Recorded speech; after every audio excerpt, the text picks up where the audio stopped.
Hello friends, I am B R Kumawat. Welcome to you on my YouTube channel.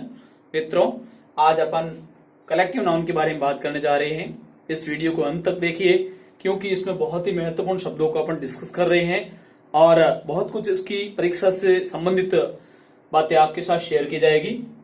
जिस प्रकार से इसके नाम की बात की जाए, नाम अपने आप में इसको तोड़ के देखें तो एक शब्द आता है कलेक्ट। कलेक्ट करना यानी किसी को इकट्ठा करना, समूह बनाना। तो इसका नाम ही समूहवाचक संज्ञा है। चलिए इसकी डेफिनेशन की बात करते हैं अपन। When the name of a number or collection, किसका? Of persons, things or animals, यानी किसी भी प्रकार की संख्या या समूह अपने को दिखाई दे। एनिमल्स हो सकती है, थिंग्स हो सकती है, पर्सन्स हो सकता है, और टेकन टुगेदर, जब उनको एक जगह पर इकट्ठा करके वन होल एक नाम से पुकारा जाए, ऐसी स्थिति में वह नाउन है वो कलेक्टिव नाउन बन जाता है। अब बहुत से ऐसे शब्द हैं जो हमारे लिए नॉलेज में होने बहुत आवश्यक हैं। हम हमेशा आम बोलचाल में काम में लेते हैं, परंतु उसका नाम क्या होता है, किस प्रकार का होता है, ये चीज हमारे को ध्यान नहीं आती है।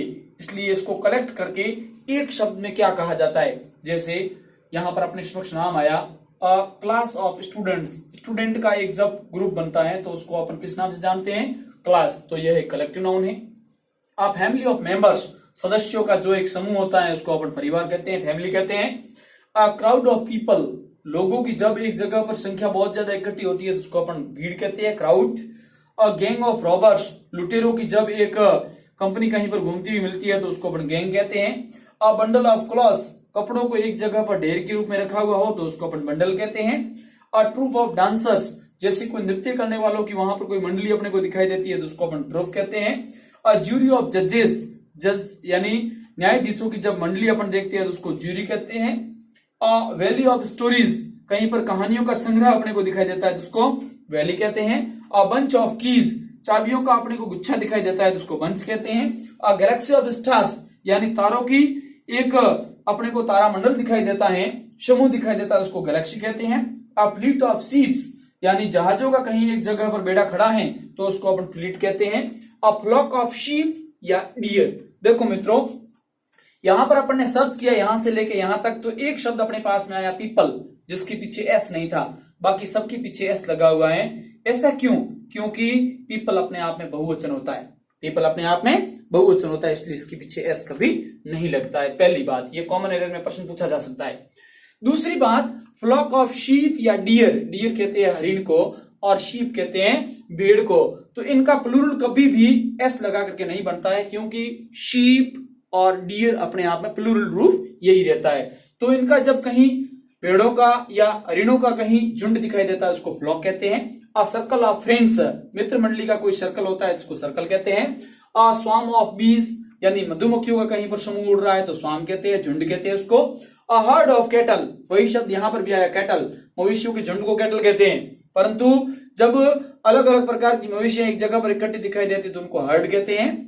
An album of photos, photo का जब अपन एक जगह पर इकट्ठा कलेक्शन देखते हैं तो उसको एल्बम कहते हैं।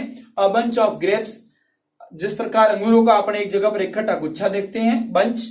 अ ग्रुप ऑफ आइलैंड्स, अर्थात टापुओं का समूह होता है उसको ग्रुप कहते हैं। अ लाइब्रेरी ऑफ बुक्स, पुस्तकों का जहां पर ढेर होता है उसको लाइब्रेरी कहते हैं। अ रो ऑफ ट्रीज, एक कतार में कहीं पर अपने को पेड़ दिखाई दे तो उसको रो कहते हैं। अ टीम ऑफ प्लेयर्स, खिलाड़ियों का जब अपने को एक ग्रुप दिखाई देता है उसको टीम कहते हैं। एन आर्मी ऑफ सोल्जर्स, अर्थात सिपाहियों का जब भी अपने को झुंड दिखाई देता है उसको अपन आर्मी कहते हैं। परंतु ऐसे बहुत से शब्द हैं जो हमारे लिए महत्वपूर्ण है। ये वो सिलेक्टेड शब्द हैं, वर्ड्स हैं जो मोस्टली एग्जाम में पूछे जाते हैं। परंतु इसमें एक शब्द आता है स्कोर, जिसकी संख्या 20 होती है, पेयर्स जिसकी संख्या 2 होती है, डजन जिसकी संख्या 12 होती है। इसको अपन समूहवाचक संज्ञा में नहीं ले सकते, क्योंकि वह संख्या निश्चित होती है। इसलिए आओ हम उदाहरण के माध्यम से समझते हैं। जैसे अपन ने एग्जाम्पल लिया यहां पर, the flock of birds flew over the tree. अब यहां पर पक्षियों का एक झुंड था, फ्लॉक, वह पेड़ के ऊपर से उड़ रहा है तो यहां फ्लॉक शब्द आया है उनके लिए।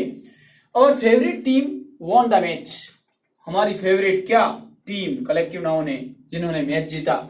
The class is studying grammar, grammar का अध्ययन कर रही है, कौन? तो क्लास, तो ये कलेक्टिव नाउन है। He gave me a bunch of grapes, अंगूरों का बंच, गुच्छा, तो यह एक कलेक्टिव नाउन है। Our teacher has a whole library of books, किताबों की लाइब्रेरी, तो लाइब्रेरी शब्द एक कलेक्टिव नाउन है। तो इस प्रकार से अपने को डिफाइन करना पड़ता है, पता लगाना पड़ता है कि इसमें कौन सा कलेक्टिव नाउन आया हुआ है। अच्छी तरह से ध्यान रहना होगा। परीक्षा के लिहाज से एक वेरी इंपॉर्टेंट बात हमारे समक्ष यहाँ पर आती है, अच्छी तरह से समझना और ध्यान से देखना। सामान्यतः हम कहते हैं कि कलेक्टिव नाउन का जो यूज होता है वह सिंगुलर नाउन में होता है। किस तरीके से होता है? सिंगुलर नाउन के रूप में होता है। परंतु जब आपस में उन चीजों का कोई न कोई मतभेद हो जाए, विवाद हो जाए, डिवाइड हो जाए, तो ऐसी स्थिति में वह नाउन प्लूरल बन जाता है। कैसे बनता है? दो शब्द हमारे समक्ष आइए, यूनानिमस, एक मत, तो एक मत की स्थिति में सिंगुलर रहेगा कलेक्टिव नाउन, और डिवाइड होने पर यानी मतभेद होने पर वह प्लूरल बन जाएगा। कैसे? उदाहरण के माध्यम से समझते हैं, जो वेरी इंपॉर्टेंट एग्जांपल्स है।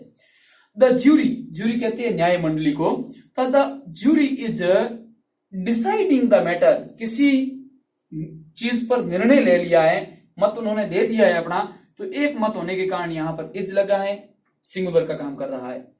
परंतु दूसरी ओर देखते हैं, the jury were divided on their decisions, उन्होंने जो निर्णय दिए उन पर वह डिवाइड हो गए, बंट गए, मतभेद हो गया, तो यहां पर वर लगा क्योंकि वे बहुवचन में काम कर रहे हैं, इसलिए यहां पर देर लगा, और डिसीजन में भी डिसीजंस बन गया। ये कॉमन एरर का क्वेश्चन है, वेरी इंपॉर्टेंट क्वेश्चन माना जाता है, very important. The committee meets on every Monday, अब जब कमेटी है वो एक मत है तो मुलाकात होती रहती है अक्सर उनकी, मीट्स सिंगुलर का काम कर रही है। द टीम आर डिवाइडेड, यहाँ टीम आपसी विवाद के कारण, मतभेद के कारण डिवाइड हो गई है, किस पर? Over the issue of captainship, captain को लेकर के उनके मतभेद हो गया।